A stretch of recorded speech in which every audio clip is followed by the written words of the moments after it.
What is the first step? What do we begin with? We start with reading the handbook, we scanning the car, we have to check the fault codes because we need to know which of them may impact the calibration. We take into account the engine and the suspension system. We follow the calibration procedure, and then after calibration we also check whether any fault codes have remained. So if after restarting the car that there are still faults, what happens? Well, we make a printout and deliver it to the customer, and it may be that calibration will fail if there are still error codes. How do you communicate with the car? How do you connect to it?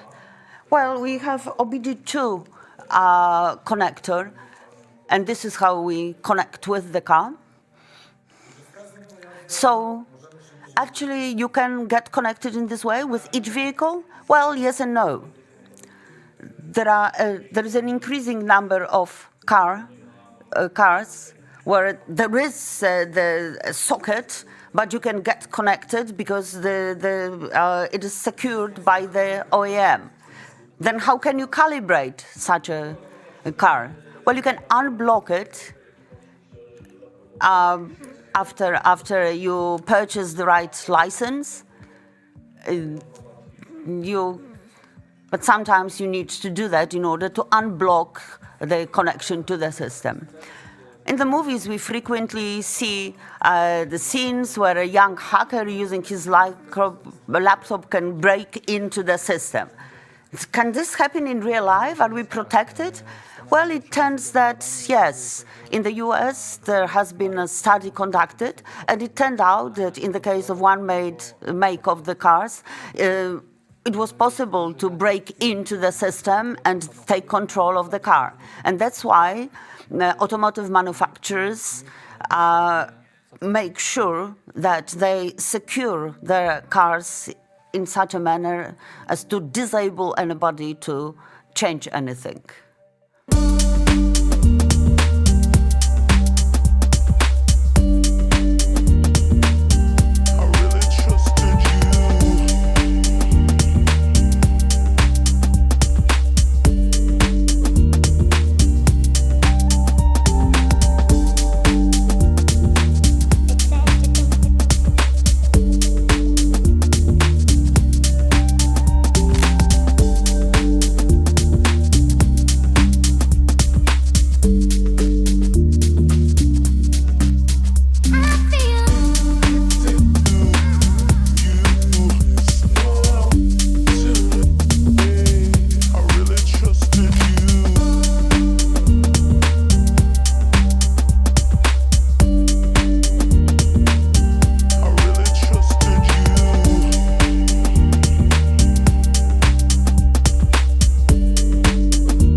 Okay, so we've got connected to the vehicle. Now what is next? We check the preparation of the car, and we need to follow all the steps. We have to check the tire pressure, for example. We have to check the tow-in, etc., etc. We have to set up the equipment, set all the parameters that are required for the recalibration. How long does it take to prepare the equipment and the vehicle for recalibration? Well, the preparation, including all the steps, may take an hour. Sometimes you need two types of recalibration, static and then dynamic, driving into the city. And then, of course, if it's dynamic calibration, it may take 2 hours or 3 hours even. Sometimes we may be successful, but sometimes you may drive for 2 or 3 hours, and the traffic was wrong, or it's been raining or snowing, and then the calibration may be more difficult. So we cannot really predict how long the calibration will take. No, in advance we cannot say how long it will be, an hour or an hour and a half. We may make some assumptions, but when we start driving in the city, we never know. After the recalibration, do we get any confirmation? Is there any indication by the onboard computer, etc.? Well, we always generate calibration reports, so depends on the system. This may be either the detailed description of everything that has been done, or just confirmation that the calibration has been successful. But of course, we retest everything.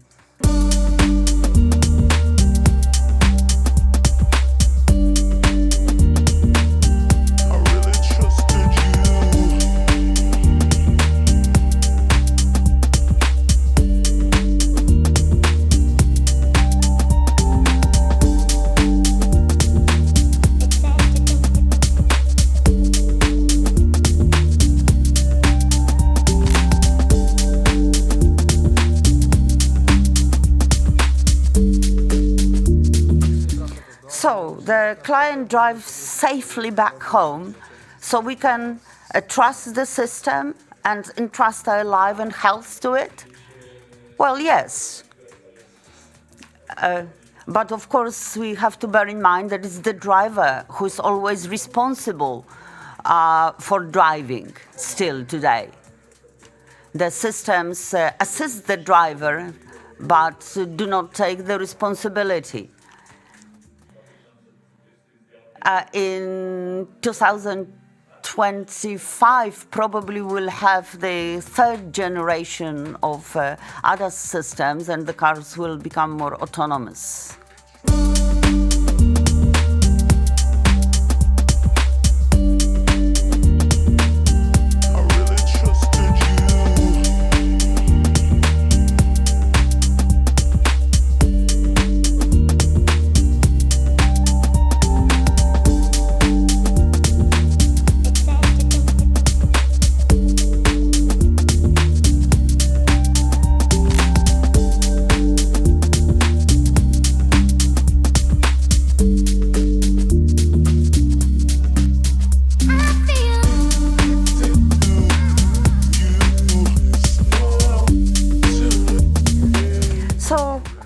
Tell me what equipment we use to calibrate.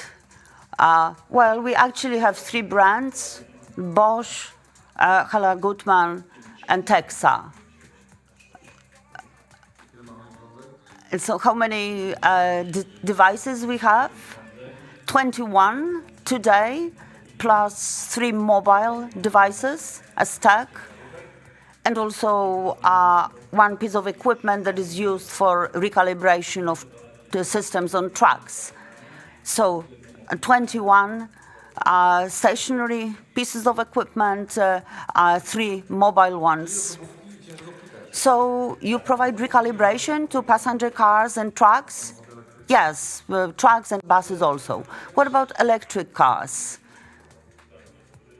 Well, yes, we can also do that, but there are different procedures to be followed. Special safety procedures have to be followed in order to avoid electrocution. Any other special requirements? Well, right now we have cars with pneumatic suspension, so they have slightly different requirements for recalibration. there are also vehicles with a new type of rear axle, and again, the different requirements for these. So trucks and also buses, yes, of course, trucks and buses can be recalibrated.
So, as I understand, the client can drive safely home. It can trust the vehicle that it will protect the client's life and health after the recalibration, of course. Yes, of course, but the client is still responsible for controlling and driving the car safely and driving. And so this is the systems that exist assist the driver but do not replace the driver. There is an increasing number of such systems on the vehicles. Starting from 2022, there will be at least 6 safety-related systems, plus the so-called black box, where all the driving parameters will be recorded. Even today, some of the cars would record the manner in which we drive. And using this black box, we can find out certain things. So these new systems will be available, but systems like ABS or something else? Yes. And anything new about the systems? Are these just, collision avoidance or something else? Well, collision avoidance, lane keeping systems, traffic sign recognition system, combined with speed assistance. This is the system that will slow our car down according to the allowed speed. The European Union has already enforced the application of such systems on buses and trucks. And we have adjusted one of our mobile pieces of equipment to perform such recalibration. For static recalibration, there is no problem. For dynamic recalibration, we need to take into account the driver's time and the required brakes according to the tachograph.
Opinion, do these systems impact safety really? Well, yes, of course.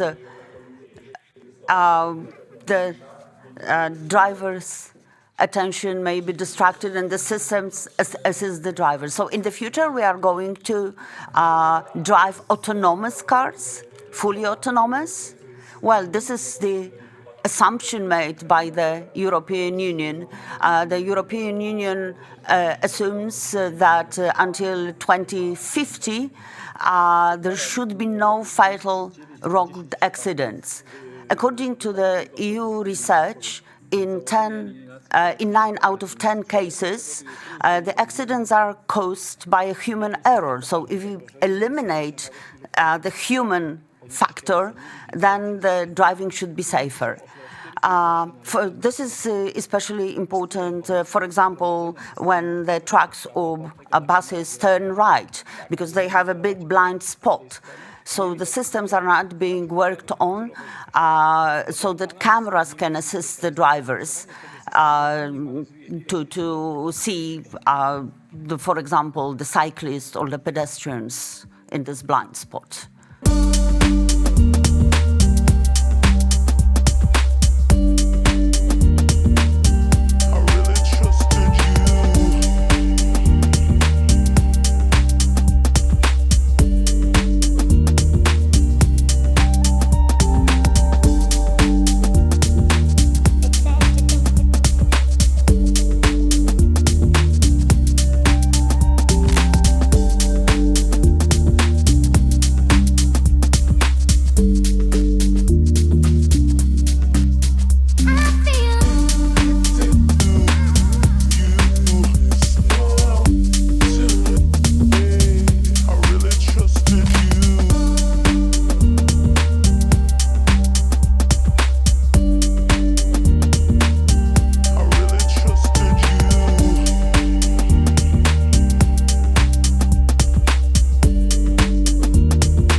Can you tell us when we recalibrate the system?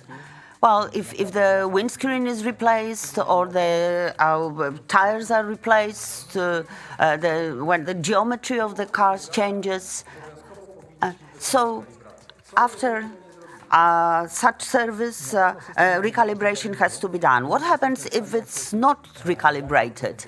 Well, the system will not work properly, but we cannot say whether it's going to be the change in plus or in minus, whether, for example, the cameras will assess the difference, distance properly, etc. So, for example, when you take your family and go on holidays, usually you do not focus on the road. You talk to other people in the car, etc., etc. In such a situation, we would like the driver assistance systems to warn about the destruction. Considering the allowed speed on Polish motorways, 1 second of driving means 40 meters. And that's why the calibration of the systems is very important, because this will allow us to avoid dangerous situations, minimize the number of collisions, or at least minimize the effects of the collisions.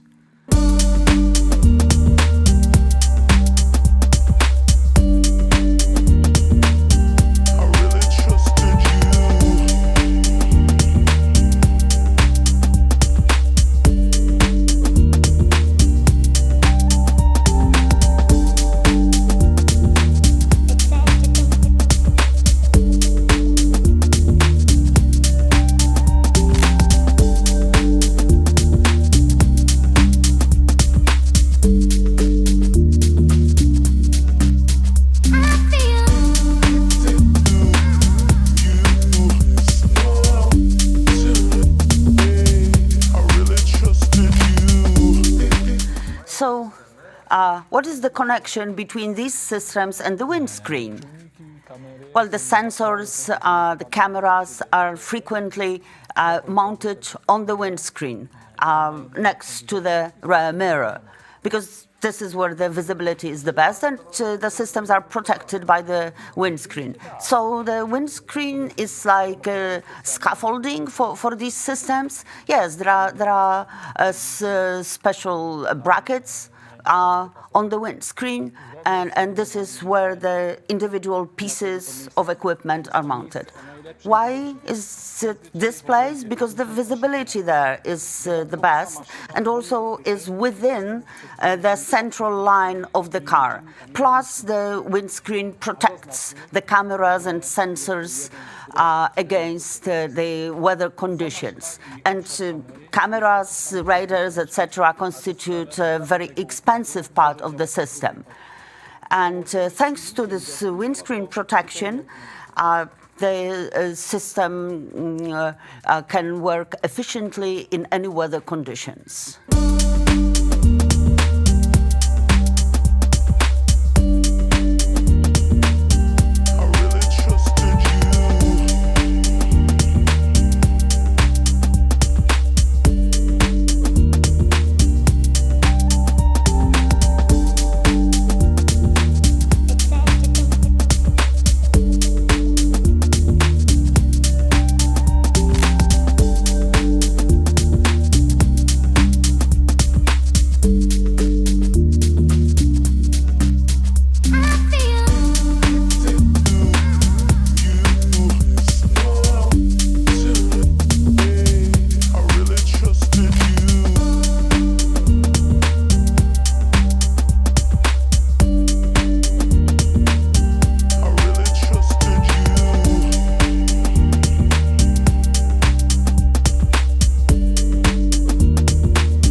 that we are facing lots of challenges related to servicing ADAS systems.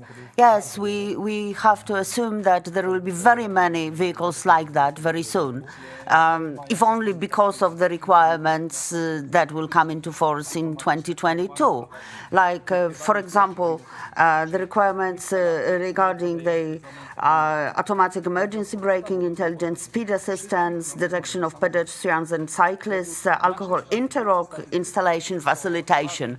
So in every fourth vehicle, when windscreens are replaced, every fourth windscreen is equipped with ADAS systems. And this requires appropriate preparation on our side, appropriately trained people. In the coming quarter, we would like to train approximately 40 people in the area of recalibration of ADAS systems.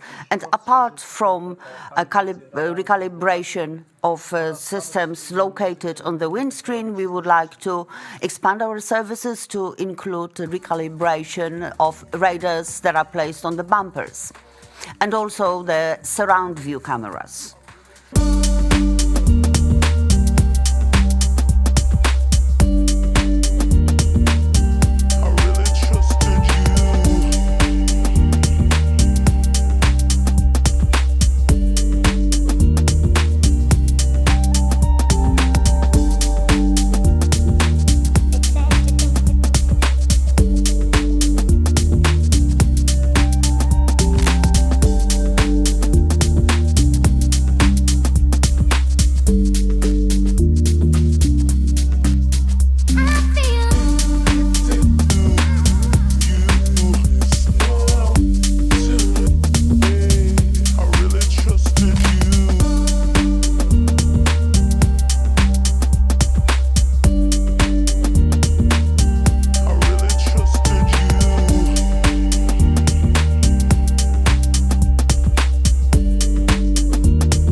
Number of the safety system and the trend towards autonomous cars, well, it seems like we are facing lots of challenges. Yes, of course, the European Union, starting from 2022, will require lots of safety systems, plus 2050, which should become the accident-free year. Leads to the situation in which we will need to recalibrate an increasing number of systems, and there will be an increasing number of ADAS systems placed on the windscreen. Yes, and this is connected with the continuous development, purchasing new calibration tables to be able to service an increasing number of car makes. And some car makes require 3 different calibration tables, and the cost of this table is very high, but we still have to purchase them in order to meet the challenges of the future. Grzegorz, to sum up, considering all you've told us about a moment ago, how is Autoglass getting ready for what's going to happen? We keep training our personnel. We increase the number of the devices and pieces of equipment that we have. We cooperate with the leading manufacturers of calibration systems, and we update our equipment and software on the continuous basis. Thank you very much. Thank you. See you later.